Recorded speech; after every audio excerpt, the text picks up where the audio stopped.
cost and quality tool. Also joining us today are Carolyn Snow from AIM, Duncan Stewart, and Chris Riedel from Aetna. This is the second of a series of webinars that AIM is conducting with the health plans to demonstrate the new cost and quality tools. I don't know, hopefully some of you were able to participate in Harvard Pilgrim's webinar that we held a couple of weeks ago. AIM really believes that these tools offer consumers powerful information about healthcare costs before they get their services. So it is our hope that you as employers will help educate your employees about their tools, because if used correctly, we think they can help lower healthcare costs for both employers and employees. So I'd like to turn it over to Duncan, who will proceed with the webinar. Thank you. Thanks, Kristen, and good morning, everyone. So as many of you know, Massachusetts passed the first of its kind healthcare reform bill back in 2006. At the time, this was mostly about access. Well, it's been amended several times since. They passed a bill in August of 2012 that's commonly referred to as Chapter 224. And this was exciting because it really intended to begin to address the cost issue. There are multiple facets to the bill, but one of the major components of it has to do with transparency and requiring health plans to share cost and quality information with their members. Barbara Anthony from the Division of Consumer Affairs has been a very outspoken advocate for transparency. She and a number of folks from other agencies viewed the tool that you'll see today while the law was being drafted. AIM, our good friends at AIM, have also been huge advocates for transparency for quite some time now, and at Aetna we really appreciate this type of commitment to transparency. We've been saying for several years that transparency is a critical component of any strategy to start to address the cost issue. In Massachusetts, there's been a lot of media coverage detailing the disparity in costs for the same service from one hospital or one physician to another. Today, what you'll see are some examples of how Aetna members have had access to this type of information for several years. Lastly, people define transparency differently, but if we assume that we're talking about it today in terms of hospital or physician-specific prices, so in other words, if Dr. Lepori charges $20 and Dr. Stewart charges $50, you can see the difference between the two. We started doing this back in 2005 in certain markets and brought it to Massachusetts in 2007. Since then, and from this point forward as well, we remain committed to partnering with employers to help educate their employees and their family members in terms of the information that's available and how they can get to it. So at this point, I'm going to turn it over to Chris Riedel, who's going to go into more detail about the evolution of transparency at Aetna and then walk you through a demo of our tool. Thank you, Duncan. Okay, what I'd like to do now for you guys is just lay the backdrop here and provide you with some information relative to some of the history for transparency and why transparency has become increasingly important here today, not only in Massachusetts but nationally. So you'll see a couple statistics on this slide that helps to lay out some of the challenges that have existed in the healthcare system and why transparency is a key component to solving some of those challenges. You'll see statistics here related to financial waste. As Duncan just noted, dramatic differences for the same healthcare service in the same geographic area, potentially even down the street from each other. That same service within a network could cost hundreds of dollars more depending upon which facility that you choose to go to for that service. One of the things that we also want to emphasize is that cost does not necessarily equate to quality. So these tools are an important mechanism to help to engage and educate employees that they do have a choice and that in instances where quality is relatively comparable, they could save hundreds of dollars, if not thousands of dollars, by utilizing these tools. We've additionally seen a growing number of members in consumer-directed health plans, not only consumer-directed plans that have a health savings account or a health reimbursement account, but plans that have shifted from copay plans that we've seen traditionally 10 years ago or so to now plans that just have high deductibles and coinsurance features on those plans. We've also begun seeing a greater adoption of tiered networks So these types of tools can help our consumers understand what their choices are, and also, as you'll see with the demonstration of our tool today, how you can apply benefit design and some of these complex nuances to help them understand their out-of-pocket costs. Okay. Now, a couple of things that I want to note here before we get into the details of the specific tool. As Duncan mentioned, Aetna's had a long-standing commitment to healthcare transparency. We were the first insurer to provide physician, price, clinical quality, and efficiency information to our members. Nearly a decade ago, we started introducing cost transparency tools to our consumer base, first starting with geographic averages, then moving into physician and provider-specific facility cost information.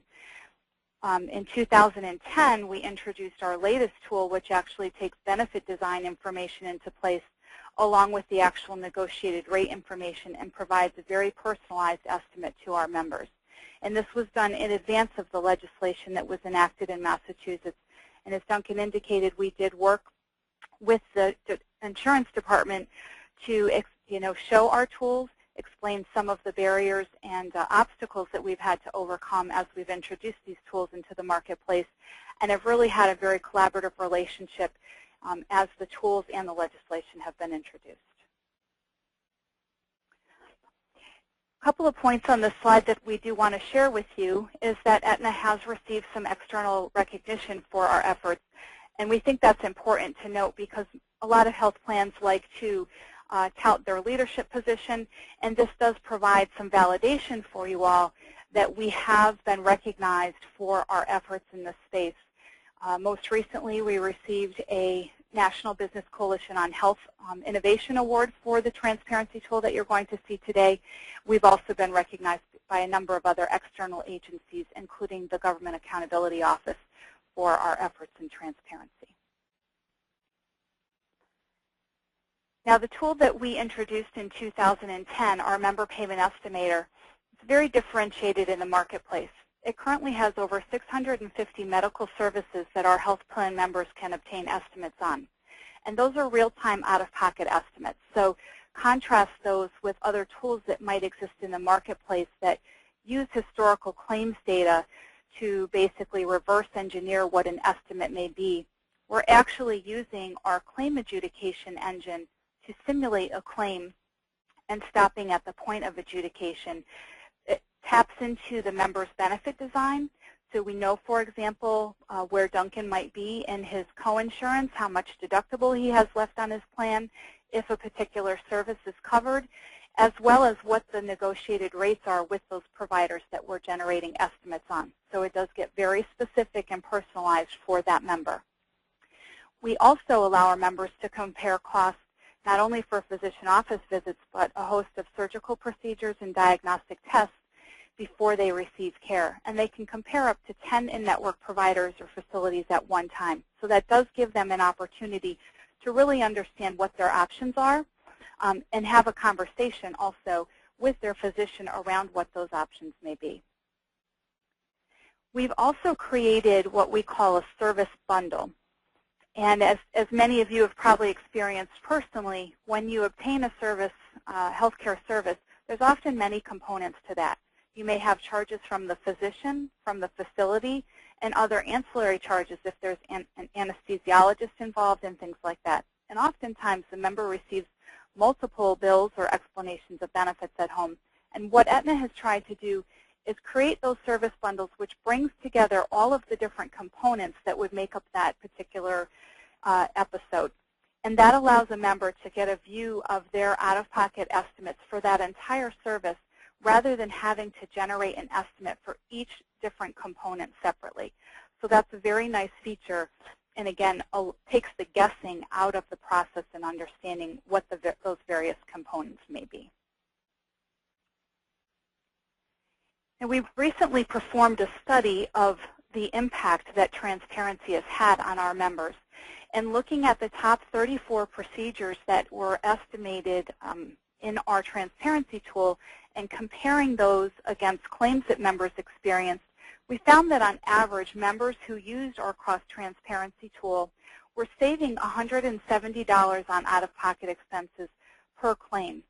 Now, the nice thing about that is that, in addition, they were also saving on allowed expenses. We found that they were saving up to $610 on allowed expenses.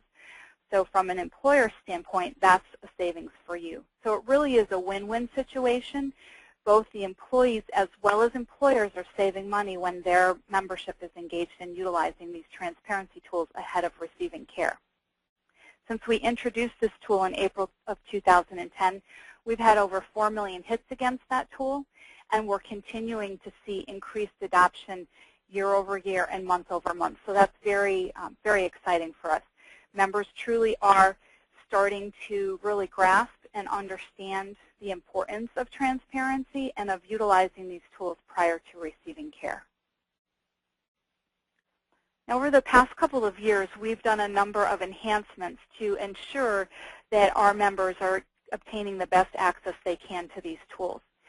We provide this information through our secure, what we call our member portal or Aetna Navigator, but there's other ways that members can obtain this information. If they're performing a search through our online provider directory tool, which we call DocFind, and they're searching on a particular provider, they have the opportunity to select Get Estimate, and that will launch the tool, and they can begin getting a cost estimate for that particular provider or service. We also have customer service support for that tool. So if a member calls our customer service team, they can also generate a personalized estimate on the member's behalf. And it will be the same exact type of estimate as if the member were going in and obtaining that on their own. They're also able to do that for our Medicare population as well. The last piece you'll see here, we have a virtual assistant called Ask Ann, and she is available across our Aetna member website, and she's also a component of our member payment estimator. So if members have questions or want to understand common terminology in the healthcare space, they can just ask Ann a question and she'll return a response. She can also navigate member payment estimator on the member's behalf and provide that estimate for them. We've created a number of mechanisms that can be used to help promote our cost transparency tools, things that we can do directly or things that we can work with employers to be able to do to promote those tools. We have a monthly newsletter called Member Essentials, and we repeatedly include information about the transparency tools throughout the year in there to remind members that they have access to these tools. We have a number of pre- and post-enrollment videos and flyers and e-cards that are available. We've created step-by-step tutorials, and we've even hosted employee webinars to do communication and education on how the tool can be utilized. And we've also included information in our advertising campaigns, again, to get the word out about the availability of the tool. Okay. Now I'm going to go ahead and launch the demo for you right now. So if you guys can just give me a minute here while I log into the tool. And again, this is available through our secure member portal. Because we are providing physician-specific negotiated rate information, we do that in a secured environment because we do not publicly release our negotiated rate information. And so what you'll see here on the screen now is the home page of our Aetna Navigator screen. And our cost estimator tool is right in the center of the tool. And it indicates to me that I can save money by using member payment estimator. So I'm going to log in there and do a couple of illustrations for you so that you can get a sense for how the tool works. Now, you'll see here front and center on the screen is a drop-down box to select the applicable member. And the reason why we have this functionality is that there are some employers that actually have benefit designs and that allows the deductible to be set at the individual member level. So it's important that the member choose the appropriate family member that they're generating the estimate on, since it is personalized to them and we want it to be reflective to where that individual may be in their deductible and covered services. The other thing, as I mentioned early on in the presentation, we have over 650 services in the tool. And so what we have done is we have aligned those services so that they'll be presented to the member based on their age and gender, and so that helps to filter out the list and make it more manageable for the members to navigate. So I'm going to go ahead in here and I'm going to generate an estimate for a physician office visit so that you can get a sense for how that feature works. And what I'd like to do as I'm showing you this visit is talk a little bit about the quality component and the content that we have available in our tool here. So I'm going to request an estimate for a visit with an ENT.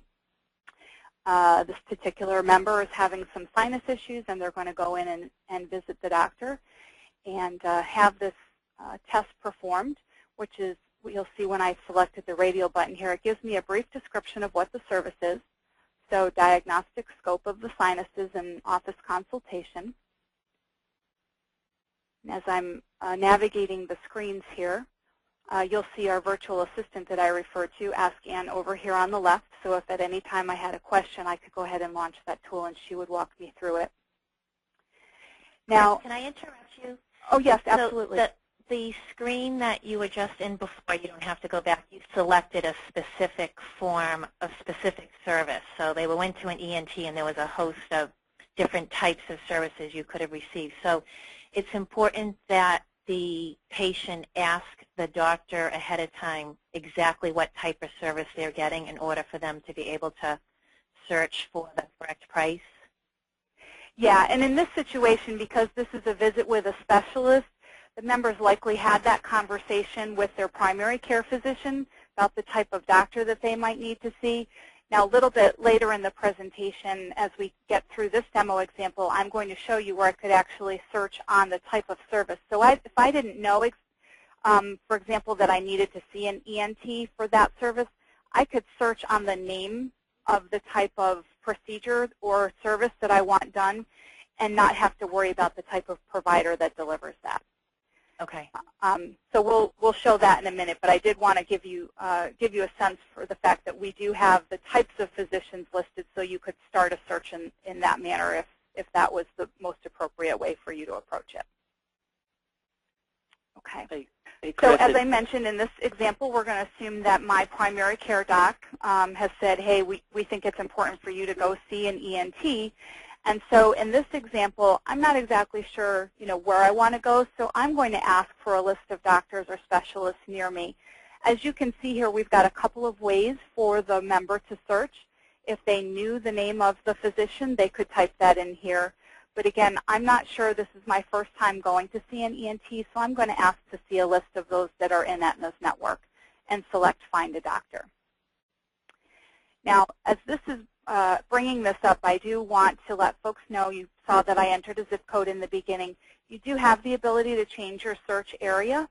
If you're traveling or if you live, if I think about the tri-state area, if you live in that area and you maybe wanted to, if you live in Connecticut but you work in New York and you want to see a physician in New York, there's some opportunity for you to change your zip code. And conversely, if you're in Massachusetts and maybe you want to go to a provider in Connecticut, you have that opportunity to change that search area. So you can see that feature listed right here, and I could also expand the geography if I wanted to.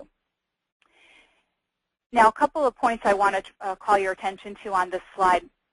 We have a high-performance specialist network that Aetna calls Excel, and if a physician in 12 specialty categories, ENT being one of them, has received that Excel designation, you'll see a blue star here.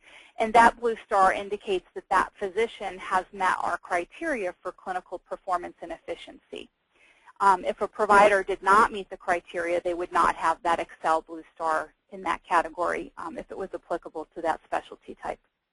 Now, the member has the opportunity to click and change the sort. They can resort by distance by this plan information, but I'm going to do an alpha sort. So I'm going to select that physician category there, and now it's going to reorganize the list of providers and put them in alpha order for me. And so I'm going to select 2 providers here that I want to obtain a cost estimate on. And I'm wondering what happened to my list of A's, so hang on one second here.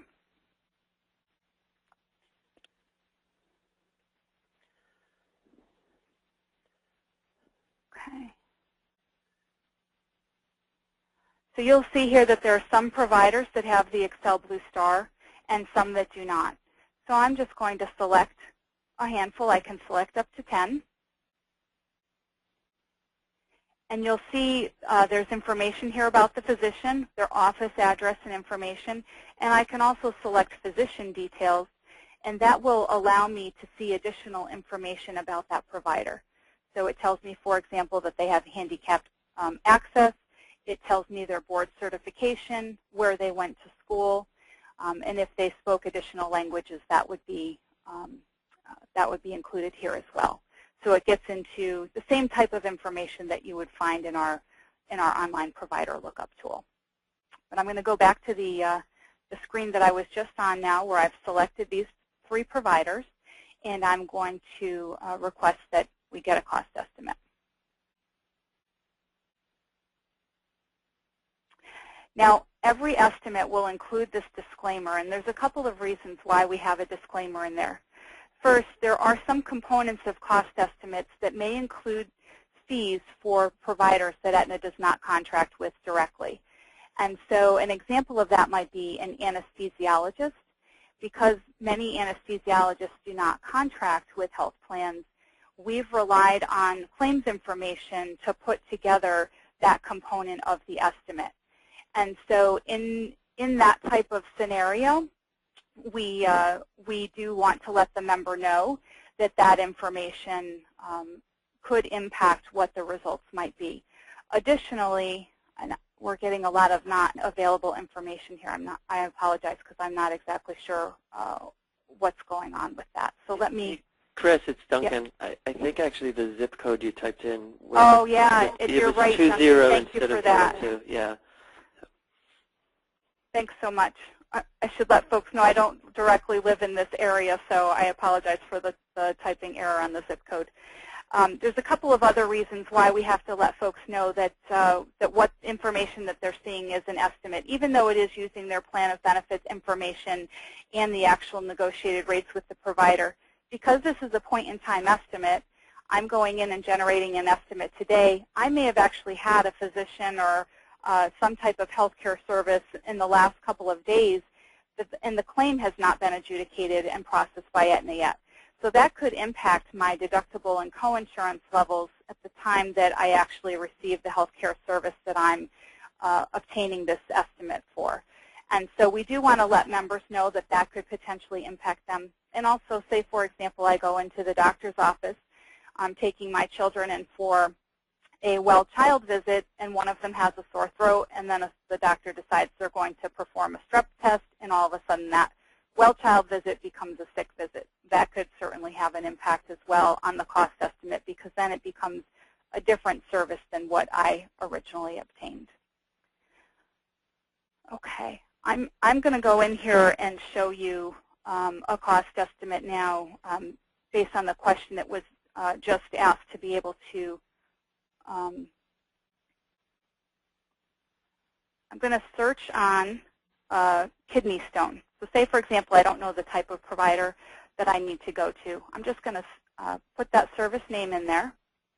And then this will go through the list of services. And rather than the entire litany of the 650, it brings back for me, here you go, here's what we have on kidney stone. The description indicates that it includes an uncomplicated surgery and 75 minutes of anesthesia and the facility charges. So I'm going to go ahead and click through. And so as I said, this did not require me to know the type of provider that would perform that service. Now I'm going to ask for a list of hospitals or facilities near me. And what this is doing is going out, checking Aetna's network of providers within that geographic area and generating estimates for up to 10 providers at a time for that kidney stone service, and will return those cost estimates to the member in cost order, with lowest cost being first. Now the display that you will see will return these estimates, as I said, in lowest cost order, but it also presents it in the form of what the member will pay out of pocket. When we were first building the tool, our members indicated that it was really important for them to understand their out-of-pocket costs. It was very confusing to factor in all of the various components. So they asked us, please just tell me what I will pay. And so what you'll see here on the screen is this is the amount that the member would be expected to pay. This particular member has coinsurance on their plan, and that coinsurance is reflective of that. Now I'm going to scroll down here, and you'll see that the types of facilities that are available to them, the cost increases. So that first one was in the $900 range, and we go all the way up to $3,000 here. If the member wanted to see additional estimates, they could select this button, Show More Estimates, and be able to get that information. What I want to do now is show you the cost details. Even though the member said, tell me what I'm going to pay, we still think it's important for them to understand all the various components that go into the cost of the service. So you'll see here, we've created this information in the same type of format that an explanation of benefits may come in. So the typical cost of service billed by this particular facility is actually upwards of $27,000. Aetna's negotiated a rate with that facility for this service, and you'll see that as an Aetna member, by staying in network and by default of being a health plan member, they've actually have significant savings right off the bat. This breakdown shows that as a member, and I don't have any deductible here because this particular member's already met their deductible for the year, the balance that they have due comes from their coinsurance. So it's $2,877.55. Now, the plan pays, or in the case of a self-insured account, what the employer will pay, you'll see reflected here.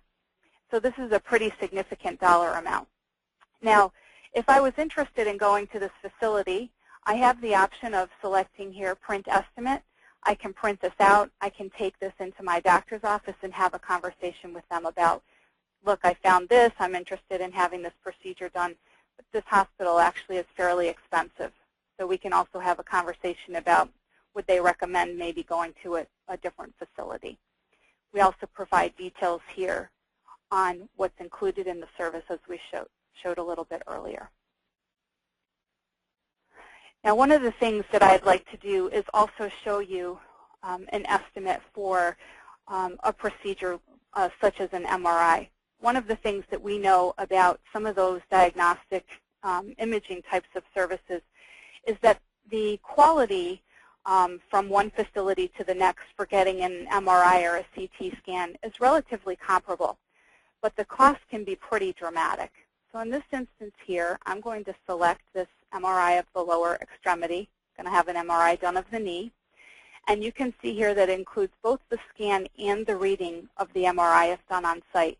We do want to let members know, again, removing that surprise factor, that some facilities do send scans somewhere else to be read, and if that happens, there could be additional costs. So again, that's another good conversation point to be having with their physician. So again, I do like this feature of pushing out the list of hospitals and facilities, particularly in a situation like an MRI. Unlike maybe a patient that has an established relationship with their OBGYN or cardiologist, in this instance, I'm having an MRI. It doesn't necessarily matter where I go. My primary objective is looking for the facility that's going to be most cost effective for me. Okay. Now, one thing I do want to note as this is generating the estimates is that the tool also allows our members, if the health plan that is provided to them through their employer has out-of-network benefits, they can also obtain estimates for out-of-network physician services, again, based on their plan of benefits. And we encourage them through that estimation process to evaluate using a participating provider, because that could help them save significant dollar amounts. So we do have that component. Because we do not contract with non-participating physicians, we use data that's provided from Fair Health, which is a not-for-profit entity established in the state of New York. And that data provides us with a significant database of information to be able to provide non-participating cost estimates. Now, you'll see here that this has returned cost estimates for me for an MRI. And because the MRI can be performed at not only a hospital setting but also freestanding facilities, we will provide both facility types of information for our members so that they can see what their options are. Again, we'll present the information in lowest cost order to the member. You'll see the lowest cost option that's presented to me here is an MRI center. It's slightly less than 3 miles from the home zip code area that I've put in, and I would pay $81.70 out of pocket. Now, as I scroll down here, you'll see that those costs will continue to increase, and $601 is the most expensive option. So that's, you know, a significant difference here, $81 versus $600 for the same service with little to no variation in quality. Again, we'll open up the cost details here just so that you can see from an employer standpoint the cost of those services. And in this instance, it's over $2,400 that the employer would pay for this particular provider. And this is at the hospital, again, under that 2-mile radius. And then for this MRI center, where the member is going to pay $81,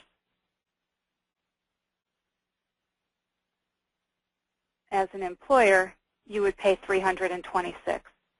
So we're talking significant difference for both your employees as well as you as an employer. And that's why these tools can be so important and really help get the word out to the membership about their opportunities to save money ahead of time by utilizing these tools. Okay.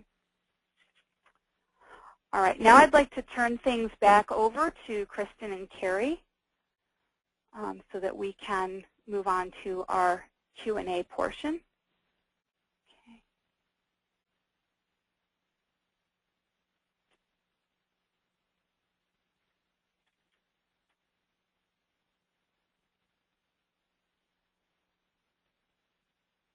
Great, thanks, Chris. Before we move to the Q&A, I just wanted to note that we've provided you with some additional resources. As Duncan said at the beginning of the webinar, the State Office of Consumer Affairs, led by Barbara Anthony, is engaged in an advertising campaign to educate consumers about the new tools. So I included the website and the Twitter handle on the slide. And also the Mass Health Quality Partners has a website dedicated to providing consumers with quality information about healthcare providers, which you can also use as an additional resources, and that is a link to the quality website that they have. So Carrie, if we have any questions, if you want to open it up to questions at this point. Okay, yes, we do actually. One question we have that came in is, what is the criteria for the provider to receive the AXL designation? Sure, I can answer that. So the Excel designation, as I said, those are doctors who meet our standards for both clinical performance and efficiency. And so we have 12 specialty categories of providers that we evaluate for that designation. And we identify those who've managed at least 20 episodes of cares for our members over the past 3 years. And then we look at the clinical performance. So, for example, we ask certain questions like, after a hospital stay, do the doctor's patients go back to the hospital within 30 days? How often do serious problems develop during hospital stays?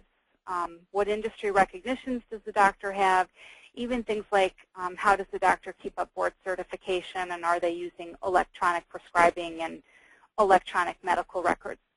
We also look at efficiency components such as the cost for their services, the number and types of services performed, and then resources used to treat the doctor's patients. So all of those things are taken into consideration and evaluated in order for us to determine, do they have the volumes, have they met clinical performance and efficiency standards. Okay, thank you. What happens if I get a bill that doesn't match my quote?